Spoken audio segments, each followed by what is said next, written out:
Guys, कसे आहेत सगळे? मजेत आहात ना? मजेतच असायला पाहिजे.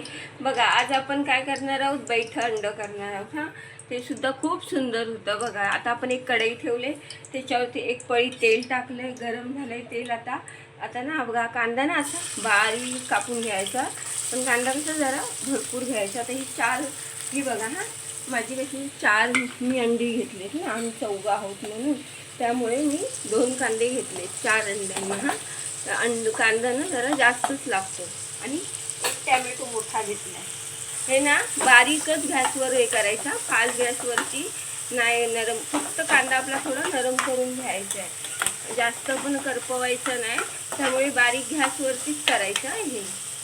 असं आपण बारीक गॅसवरच कांदा चांगला मऊ करून घेतला. आता त्याच्यात बघा, हा एक टॅमॅटो टाकायचा आपला कापून, तो सुद्धा ना चांगला मऊ करून घ्यायचा. हा, आणि बैठं ना करून खास खूप छान लागतं. जरा वेगळा प्रकार असा अंड्याचा. हा बारीक गॅसवरच मऊ करून घ्यायचा. हा, थोडंसं ना आपण मीठ टाकायचं.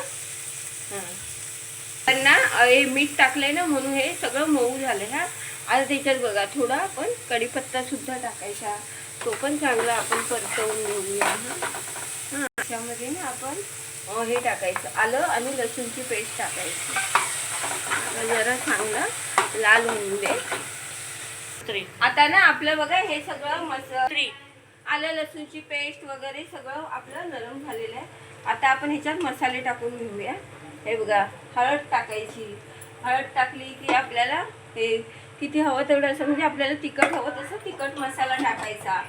हां, आणि गरम मसाला टाकायचा, आणि आपली धना पावडर आहे ना ती पण टाकायची थोडी. आता हे सगळं आपण एकजीव करून घेऊया, परतवून.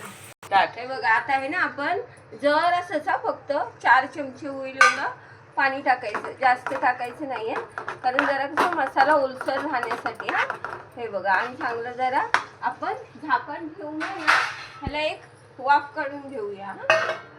हा, हे बघा, आता आपण ना हे चांगलं जरा वाफ काढून घेतलेली आहे. हे बघा, आता ना बघा छान मसाला आपला शिजलाय सगळा. आता ना आपण ह्याला ना अशी लेयर लावून घेऊया. हा, हे बघा, अशी लेयर लावून घ्यायची पसरवून चांगला असा. बघा, हां, हे बघा, असा चांगला चारी बाजून पसरवून घ्यायचा हा मसाला आपला.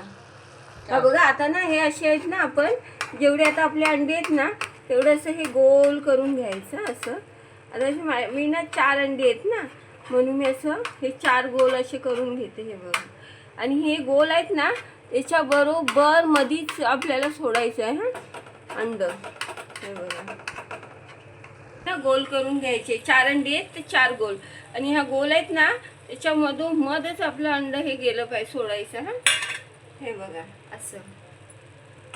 हे बघा, हे बघा, अशी 4 गोल आहेत ना, त्या गोलांमध्येच आपली अंडी अशी सोडून घ्यायच्या. ही बघा. आता ना आपण वरती थोडीशी कोथिंबीर टाकूया. हां, ते असं ना अंड्याचा जरा वेगळा प्रकार, असं छान अंड्याचे आपण बरेच प्रकार करू शकतो. हे बघा, आता हे आपण वाफ काढायला ठेवून देऊया. आपलं बैठं अंड बघा झालेलं आहे. हे बघा, आता आपण हे ना असे भाग करून घ्यायचे. हां, जो आपला बघा आपण टाकलेलं होतं ना तो भाग करून आपला असा परतवून घ्यायचा. हा बघा, हे बघा, हे आहे ना, हे बघा, असं परतवून घ्यायचं आपण.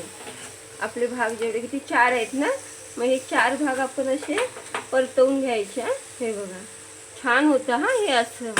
आता त्याच्यावरती आपण परत थोडी कोथिंबीर टाकूया, आणि हे ना बारीक गॅसवर वाफवून घेऊया. हां, हे बघा, आता आपलं ना झालं असणार. हा, बैठं अंड. हे बघा, छान झालं. हे बघा, मस्त.